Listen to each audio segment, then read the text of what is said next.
I heard him before I saw his face that evening. Not Sam. His mother. Vernette Lattimore's voice came from around the corner of the hallway.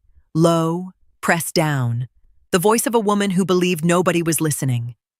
I was standing near the doorway of the private dining room, holding a glass I had stopped drinking from, watching my daughter laugh at something Sam said. Candace was in a yellow dress, her hand resting on his arm, the way a woman rests her hand on something she believes is hers. The room was full and warm. Everything looked exactly like what it was supposed to look like. Then Vernette said, "Sam, you cannot marry a black woman." I did not move. I did not announce myself. I stood where I was, and I listened. Sam's response came without hesitation, no irritation, no shame. The flat, unbothered tone of a man who finds a conversation more inconvenient than uncomfortable. "Mom, it's just for the money. She's naive, like her mother." The room kept moving behind me, glasses clinking, someone laughing too loud near the far wall. Candace still smiling, still beautiful, still completely unaware that the man whose arm she was holding had just reduced her to a line item. I stepped back through the doorway. I sat down at my seat, and I smiled. Not because anything was funny, because I recognized what I had just heard, and recognition, I have learned, is the beginning of power. My name is Corinthia Mays. I am a Birmingham woman, a retired school administrator, and the mother of that glowing girl in the yellow dress. I am telling you this story because I need you to understand something before we go any further. I have been in a version of this room before. Not this room, not these flowers, not this particular man, but this feeling. The feeling of understanding something that cannot yet be said out loud. The first time I felt it, I was younger and I had nothing to fight with. I made the mistake of waiting too long, trusting too much, and by the time I understood what was happening, the damage was already done. I rebuilt, slowly, over years, and I promised myself that if I ever felt this feeling again, I would not wait. I was not going to wait. Now, wherever you are watching this, whatever time it is where you are, I want you to stay with me. Because what I am about to tell you is the kind of story that does not seem possible until you realize it happens every single day to women who trusted the wrong person and had nobody standing close enough to see it first. I was standing close enough. I did not tell Candace what I heard that night. I did not pull her aside. I did not cause a scene. I did not give Sam Lattimore a single reason to adjust what he was planning. I smiled. I finished the evening. I hugged my daughter at the door and told her she looked beautiful. Because she did. And then I went home, and I got to work. What I did over the next 4 days and what happened at that wedding is something that nobody in that room saw coming. Nobody except me. Sam caught my eye from across the room just before I left. He raised his glass, smooth, unhurried, the gesture of a man who believes he has accounted for every variable. I raised mine back. I did not sleep. I sat in my living room with every light off and listened to my house, the way you listen to something that used to feel safe and no longer does. The refrigerator hum, a car passing outside, the particular silence of a space where there is no one left to perform for. Candace was at her own place, probably asleep, probably dreaming about a wedding that was 36 hours away. I was sitting with her future in my hands, and I did not know yet if I had enough to stop what was coming. I started pulling it apart. Everything I had noticed about Sam Lattimore over 18 months that I had filed away and said nothing about because saying something meant another argument with my daughter about how I never trusted anyone she chose.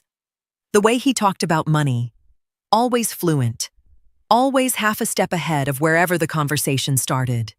Most people talk about money the way they talk about the weather. Generally, loosely. Sam talked about it the way a man talks about a system he has spent years studying: investment frameworks, return timelines, portfolio positioning. It arrived in his sentences naturally, the way rehearsed things do when they have been rehearsed long enough. I had asked Candace once, just once, about the returns on what she was putting in. She shut it down before I finished the sentence. Mama, not everything is a problem. I had backed off. I always backed off when she used that tone because I knew what it meant. It meant she had already decided my concern was about my history and not about her present. And maybe she was right about that, once. She was not right this time. I thought about Vernette. The woman had stood in that hallway and heard her own son say, "It's just for the money." Heard him reduce my daughter to a transaction. And she had said nothing to stop him. No pushback. No correction. Nothing. What she said was Sam. One word. His name. The way you say someone's name when you want them to lower their voice, not when you want them to change what they are doing. She was not a bystander. She was a participant who chose the comfort of silence over the weight of conscience. And that told me something about how long this had been running. By 4 a.m, I had pulled out every financial document Candace had ever shared with me. It was not much. Candace guarded that part of her life carefully, especially from me. But there were fragments. A savings statement from 2 years ago. A property tax notice on her father's house. A single page from what she had described as her investment account, shown to me briefly during a conversation about her future that she ended before it went too deep. I laid it all on the kitchen table, and I looked at it the way Ulysses Kraft had taught me to look at documents 20 years ago when he helped me untangle the wreckage of my first marriage. Not for what was there, for what was missing. Some of the numbers looked polished in a way real documents rarely do. Too clean, too consistent. Enough to bother me, not enough to prove anything. At 6 a.m, I picked up the phone and called him. He picked up on the second ring. I said, "Ulysses, I need you to listen to me." I got 4 sentences in before he stopped me. Not alarmed, focused. His voice lowered slightly. Careful now instead of casual. "Corinthia, slow down." I heard papers moving on his end. Then, "Don't assume anything yet. Bring me every document you've got. Let me look at it before you decide what this is." Candace was already inside when I arrived, standing in front of the mirror in her wedding dress while the seamstress worked the hem. She looked up when I walked in, and her whole face opened the way it used to when she was small, and I was the person she was most glad to see. I smiled. I sat down. I performed joy like my life depended on it. Because hers did. The fitting moved the way these things move. Small adjustments, quiet instructions, Candace turning slowly when she was asked to. I watched my daughter in that mirror and kept my face arranged in the expression of a mother who had nothing on her mind except the wedding tomorrow. Inside, I was cataloging every word, every gesture, every detail that floated up in ordinary conversation. Candace was in a good mood, talkative. She mentioned Sam had been handling the honeymoon arrangements as a surprise. Flights, hotel, all of it. She laughed a little. "He even had me link one of my accounts to the travel app he uses," she said. "Said it made it easier to schedule transfers and shared expenses for the trip without us both approving every little thing." She shook her head, smiling. "I gave him temporary access months ago. I mean, that's what trust looks like, right?" I said, "That's sweet, baby." Something in my chest went completely still. Temporary access, shared transfer permissions, enough convenience to sound harmless. Enough access to move quietly if nobody was looking carefully. Whatever Ulysses found in those documents this morning was only part of the picture. The rest of it had been sitting inside her financial life the whole time, dressed up as partnership. I kept my face exactly where it was. The seamstress stepped back to check the hem, and Candace turned toward the mirror, smoothing the front of the dress with both hands. That was when she brought up the house. "Sam loves that house, Mama. He keeps saying it has good bones." She smiled at her reflection. "He told me he could see us raising children there." I told him what it meant. Everything Daddy built. Everything you both put into making sure I had something solid. He understood it. He really did. She said it with her whole heart open. I heard it with entirely different ears. Sam had sat across from my daughter and listened to her tell him exactly what that house meant. The weight of it, the history of it, the specific grief and love built into every room. And he had looked at her and said he understood. He understood it perfectly. That was the problem. I knew then that I was not looking at a man who had wandered into an opportunity. I was looking at a man who had identified a target, studied it carefully, and let my daughter hand him the key with her own words. I could not tell her that. Not here. Not in this room with her standing in her wedding dress, looking at me like I was still the person she was most glad to see. There is a particular grief in knowing something you cannot yet say. It does not announce itself loudly. It settles into the body quietly, the way cold does, not sharp, just present and deepening. I hugged her at the door when we were done, told her she was going to be beautiful tomorrow. She kissed my cheek and walked to her car. I walked to mine. I sat down. I put both hands on the wheel. My phone buzzed. Ulysses. I pulled out of the parking lot, drove half a block, and stopped the car. Ulysses did not open with pleasantries. I had a forensic accountant friend look at the statements. I was still parked on the side of the road, one hand on the wheel, the other pressing the phone against my ear hard enough to feel it. I did not say anything. I waited for him to keep going because Ulysses' craft has never in 20 years brought another professional into something unless it bothered him first. "The statements are fabricated." My grip tightened on the phone. Whoever built these knew enough to make them look right.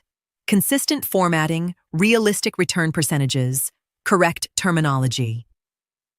But the institution header doesn't match any registered filing my guy could find connected to that firm. Papers shifted softly on his end. And some of the metadata embedded in the PDF files doesn't line up either. The creation timestamps and software markers are inconsistent. I said nothing.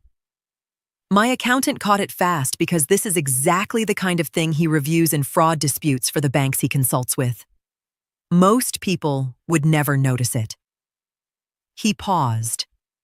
And the reporting intervals don't make sense. Nobody legitimate structures portfolio summaries this way. It's designed to feel believable to a client who trusts the person handing it to them, not to survive scrutiny. I said, "How long has he been running it?"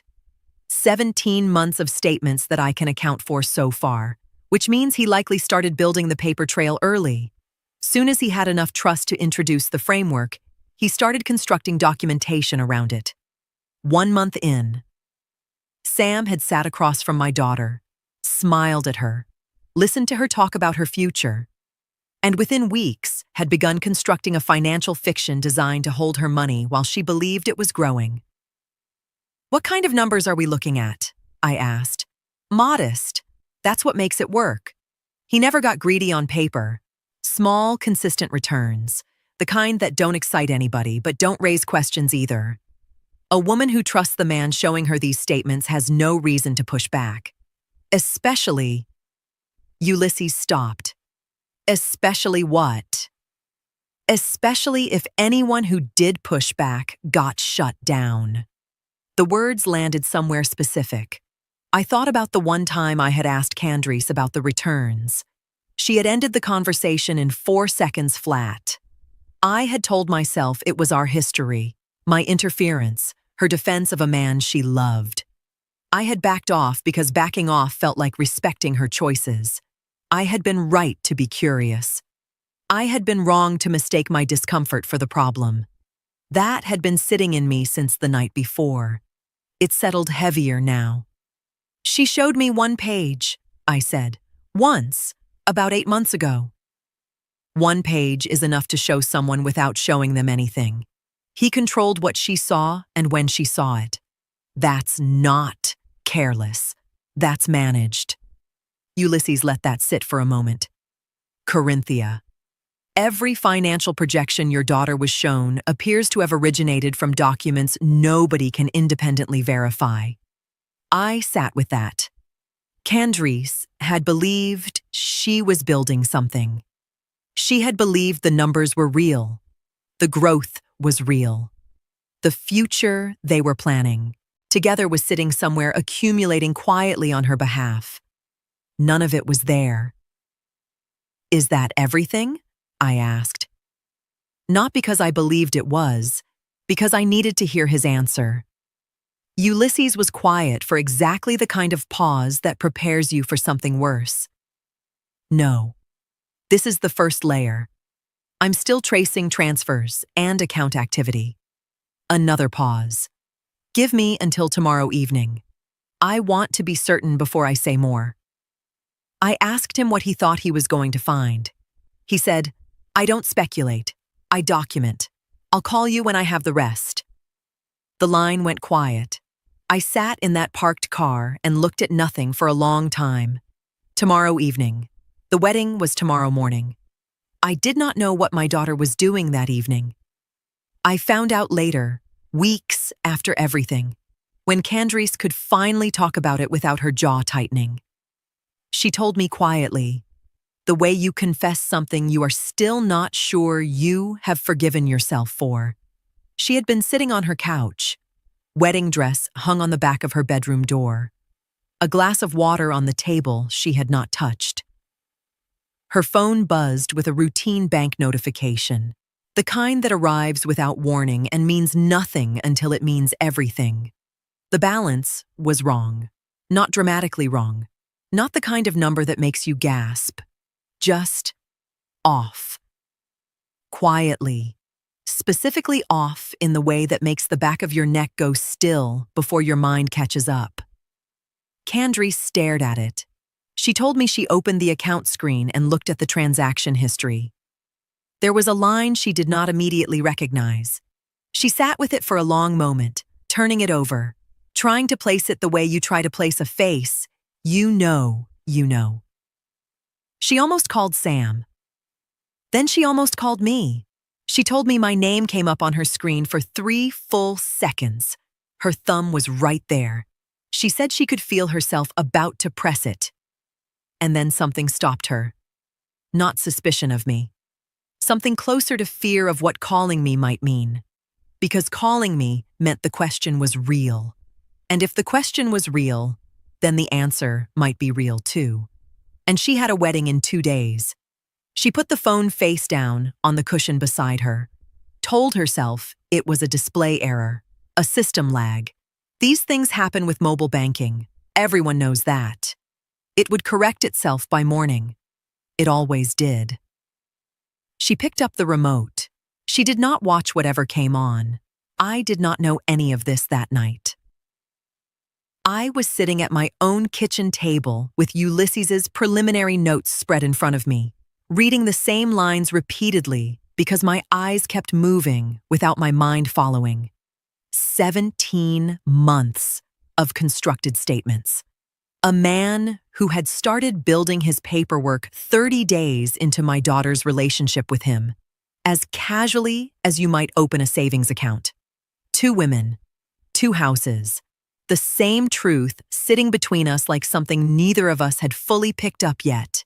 Me holding one end of it, Candace holding the other, neither of us knowing the other was there. What I know now that I did not know then is that the truth was in Candace's hand that evening. Right there. One phone call away from unraveling everything Sam had spent 17 months building. She put it down. Not because she was foolish. I need you to understand that. My daughter is not a foolish woman. She put it down because she needed what she had built with Sam to be real. And there is a difference between a woman who cannot see and a woman who is not ready to look. That difference matters. It is the difference I spent the next 2 days fighting to make sure she would not have to carry alone. My phone rang at 10:30. I did not recognize the specific weight of what was coming. I just saw Celestine's name and picked up. She skipped the greeting entirely. "Corinthia, you know I don't involve myself in things, but Vernette Lattimore was at a bank this afternoon. Marvela saw her, said she was moving fast and carrying an envelope." I sat up straight. I thanked Celestine and ended the call before she could ask me anything I was not ready to answer. Then I called Ulysses. He picked up on the first ring this time.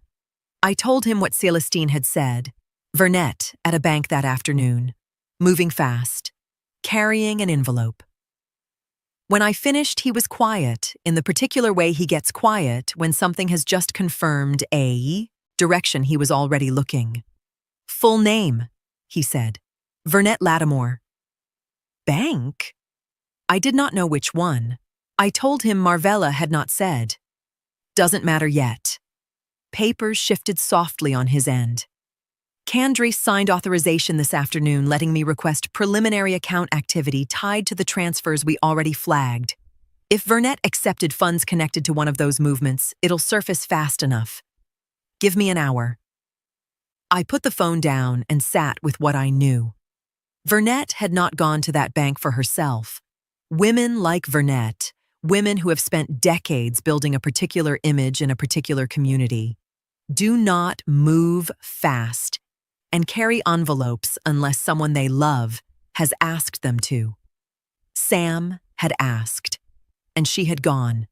The same way she had stood in that hallway and heard him say, "It's just for the money," and chosen to say nothing except his name in a lowered voice. She had been making that choice for him for a long time. I could feel it. I thought about what it means to protect a child at the cost of your own conscience. I have made sacrifices for Candace that I would not catalog out loud. But there is a line, there has always been a line, between protecting your child and participating in what they are doing to someone else's. Vernette had crossed that line the moment she stayed silent in that hallway. She crossed it again when she walked into that bank. Her silence and her signature were the same decision, just made in different rooms. Ulysses called back in 50 minutes. "We found a transfer tied to her account. $18,000, 3 days ago." Papers shifted on his end. "The receiving account is under Vernette Lattimore's name. One of the intermediary accounts routing the funds overlaps with transfers we're already reviewing." I asked, "How do you know she received it personally?" "The branch processed it in person. Her signature is on the receipt acknowledgement. Full legal name." I said, "Did she know where it came from?" "I can't prove what she knew. What I can prove is that the transfer carried enough irregularities that a reasonable person would have asked questions." His voice stayed calm. "Large incoming transfer. Temporary holding instructions. Money routed through an intermediary account instead of directly from an investment institution. If this goes where I think it's going, investigators will care about whether she ignored obvious warning signs." I sat with that for a moment. Sam had told her it was an investment disbursement he needed, held temporarily. I was certain of it. That was exactly the kind of language he used. Reasonable, financial, just technical enough to sound legitimate, and just vague enough not to require follow-up. And Vernette had accepted it because she had built a life of accepting things from her son without asking what they actually were, and calling that love. She had resented this marriage from the beginning. She had resented Candace, but she had gone to that bank for Sam because that is what she did. That is what she had always done. "Corinthia." Ulysses' voice shifted, not louder, but weighted differently. This is starting to move beyond a private family problem. I already knew that, but hearing it said plainly by a man who only speaks when he is certain made it real in a new way. "Get some rest," he said. "I'm not done." He ended the call. I looked at the clock. The wedding was in less than 12 hours. Then my phone rang again. "Ulysses. All ready," he said. "I found something else, something larger." Ulysses did not make me wait. "There is a home equity loan application tied to the property Candice inherited from her father. It hasn't funded, but someone started the process." I heard every word. I sat completely still and let them arrive one at a time. The signature authorization attached to the preliminary application isn't hers. Someone forged her signature. Someone attempted to. I have known Ulysses Craft for over 20 years. In that time, I have heard him deliver difficult information to people who were not prepared for it. He always does it the same way, cleanly, without cushioning, because he believes the truth lands better when it is not wrapped in something softer than itself. I have always respected that about him. That night, I needed every word to be exactly as hard as it was. "Walk me through it," I said. He did. The property came to Candice through her father's estate, inherited, never jointly held, never commingled with any shared finances, under Alabama law that kept it legally separate. Sam had no automatic claim to it and no legal ability to leverage it without Candice's direct authorization. He had been working around that. Corinthia. He had been talking to Candice for months about refinancing jointly, framing it as the natural next step, building their future, investing in something they would both own. Candice hadn't agreed yet. She was still thinking about it. Sam had stopped waiting. The lender flagged inconsistencies before final underwriting. That's how this surfaced. The application package was submitted 11 days ago through an online portal using uploaded identity documents and electronic authorization forms, but some of the verification steps were still incomplete. He paused. The signature formatting didn't fully match prior records attached to the property file. Then the lender's fraud review software kicked it for manual review before funding approval. I closed my eyes. If this had moved further along after the wedding, shared address changes, merged finances, routine verification calls. He was probably betting the process would look normal enough not to trigger immediate scrutiny from Candice, especially once they were legally married. I said, "The wedding was never the destination." "No, the wedding was the cover. Everything before it was positioning. Everything after it was collection." I put the phone down for a moment without ending the call. Just held it against my chest and breathed. I thought about the day Candice's father died. We went to the house together 2 days after the funeral, just the two of us. No one else. We stood in the living room in the middle of the afternoon, and the house was so quiet, it felt like it was still holding its breath. Candice ran her hand along the edge of the door frame the way you touch something you are trying to memorize. She did not cry that day. She just stood there and held it. Sam had sat across from her at dinner and listened to her describe that moment. He had nodded. He had said he understood. He had taken that specific grief, that specific love, and recorded it as the location of the load-bearing wall. And Vernette had raised him, had raised a man who could sit across from a woman's open heart and see square footage. I picked the phone back up. "Ulysses. Still here. Is there enough?" He did not hesitate. "There is enough to justify immediate legal intervention, but it needs to be in an attorney's hands tonight, not tomorrow. Tonight." A pause. "And Corinthia. Tell the attorney about the mother too. The transfer, the signature acknowledgement, all of it. Vernette is part of this picture now." I was already reaching for my contacts before he finished the sentence. Perline Odom's office smelled like case files and cold coffee. She was already at her desk when I arrived, which told me she had not gone home either. She took Ulysses' report without a word and read it the way she reads everything, completely still. No expression, no reaction I could measure. I sat across from her and waited. The clock on her wall was the loudest thing in the room. When she finished, she set the last page down and looked at me. Potential wire fraud, forgery exposure, civil fraud. She said it the way a doctor reads a chart, not cruel, not gentle, factual. The fabricated statements transmitted electronically raise federal fraud issues. The loan application package containing the disputed signature creates serious forgery exposure under Alabama statute. And the financial misrepresentations used to obtain your daughter's money create a strong civil fraud case. She paused. This is real enough that nobody involved should ignore it. I exhaled for what felt like the first time in 2 days. Then she pulled a second page toward her. The mother. Vernette Lattimore, I said. The transfer puts her in dangerous territory. Perline's voice did not change. She accepted money routed through questionable accounts, signed acknowledgement paperwork, and apparently asked no meaningful questions despite obvious irregularities. She tapped the file once with her finger.